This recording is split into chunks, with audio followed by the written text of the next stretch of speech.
एक ऐसी शख्सियत जिसकी आवाज सुनते ही लोगों के आंसू आ जाया करते थे। एक ऐसा इंसान जिसे सुर साम्राज्ञी लता मंगेशकर भी नमन करती थी। एक ऐसा इंसान जो अपने व्यवहार के लिए चर्चा का विषय बना रहता था। एक ऐसा इंसान जो सुख में, दुख में, त्योहार में, प्यार में या दिल टूटने में लोगों को अपनी आवाज से दीवाना बना दिया करता था। हम बात कर रहे हैं बॉलीवुड के महान गायक मोहम्मद रफी की। आज की वीडियो में हम जानेंगे कि किस कदर मोहम्मद रफी बॉलीवुड के महान गायक बने और कैसे उनके आगे बाकी सारे गायक फीके पड़ जाते हैं। दोस्तों, गायकी एक ऐसी चीज है जो आपके जाने के बाद भी आपको जिंदा रखती है और ऐसा ही कुछ हुआ हिंदी फिल्मों के महान गायक मोहम्मद रफी के साथ। उन्हें गए 40 साल से भी ज्यादा हो गए हैं, लेकिन उनके गानों के जरिए लोगों ने आज भी उनको जिंदा रखा हुआ है। उनकी आवाज सुनकर आज भी लोग रोमांचित हो जाते हैं और उनकी आंखों में आंसू आ जाते हैं। मोहम्मद रफी को बॉलीवुड का शहंशाह ए तरन्नुम कहा जाता है और हो भी क्यों ना, अपनी आवाज से उन्होंने बॉलीवुड को 4 चांद जो लगा दी। मोहम्मद रफी के पिता का नाम हाजी अली मोहम्मद था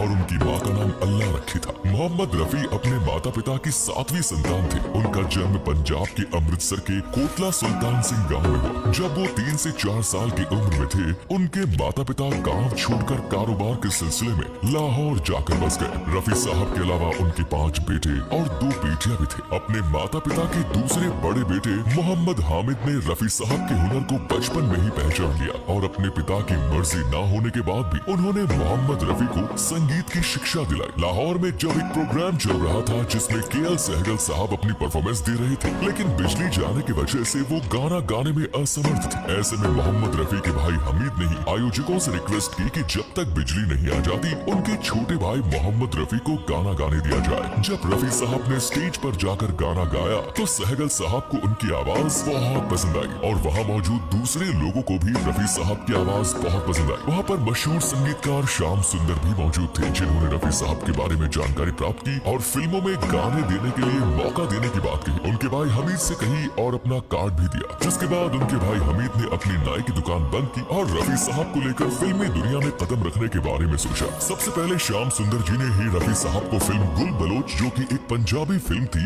इसमें गाने का मौका दिया। इसके बाद श्याम सुंदर साहब की फिल्म गाँव की गोरी, जो की एक हिंदी फिल्म थी, उसमें रफी साहब को गाने का मौका मिला। इसी बीच रफी साहब की मुलाकात हुई नौशाद साहब से, जिनके साथ रफी साहब ने कोरस आर्टिस्ट के तौर पर काम किया। लेकिन नौशाद साहब जानते थे कि एक दिन ये लड़का जरूर कमाल कर जाएगा और ऐसा ही हुआ। इसके बाद मोहम्मद रफी नौशाद साहब के मुख्य गायक बन गए। ये बात भी हैरान करने वाली है कि कुछ गानों में मोहम्मद रफी साहब बतौर एक्टर भी नजर आए। गाना तेरा जलवा जिसने देखा फिल्म थी लैला मजनू, इसमें रफी साहब एक्टिंग करते भी नजर आए। उनका फिल्मी सफर शुरू ही हुआ था कि पार्टीशन ने कई लोगों के दिल तोड़ दिए और बहुत से लोग पाकिस्तान चले गए, लेकिन रफी साहब ने निर्णय लिया कि वो इंडिया में ही रहेंगे। इसी बीच उनकी शादी भी हो गई और एक बच्चा भी हुआ, लेकिन उनकी बीवी ने पाकिस्तान जाने के बारे में तय किया और दोनों अलग हो गए। इसके बाद उनकी शादी हुई बिल्किस जी से और इस शादी से इन्हें एक भरा पूरा परिवार मिला। रफी साहब धीरे धीरे गायकी में कदम बढ़ा रहे थे और हर बड़े कलाकार की आवाज बन रहे थे, चाहे दिलीप कुमार साहब हो, राजेंद्र कुमार हो, चाहे देवानंद हो या फिर शमी कपूर। हर बड़ा संगीतकार भी इन्हीं के साथ काम करना चाहता था। नौशाद साहब हो या एस.डी. बर्मन, शंकर जयकिशन हो या फिर रोशन जी, सभी लोग मोहम्मद रफी को ही गायक के रूप में चुन रहे थे। इसी बीच एक झगड़ा भी हुआ जिसकी वजह से रफी साहब और लता मंगेशकर जी के बीच बड़ा विवाद हो गया। लता जी का कहना था कि गायकों को भी रॉयल्टी मिलनी चाहिए और रफी साहब के विचार कुछ अलग थे। कुछ बरस तक दोनों ने साथ में गाने नहीं गाए। उसके बाद फिल्म इंडस्ट्री में उनके शुभ चिंतकों ने उन्हें फिर से मिलवाया। ब्लैक एंड व्हाइट सिनेमा रहा हो या फिर कलर्ड सिनेमा, मोहम्मद रफी साहब की आवाज सभी का दिल जीत रही थी। रफी साहब सिर्फ बड़े बड़े हीरो के लिए ही नहीं गाते थे, बल्कि उन्होंने कॉमेडियन जॉनी वॉकर साहब के लिए भी कई गाने गाए।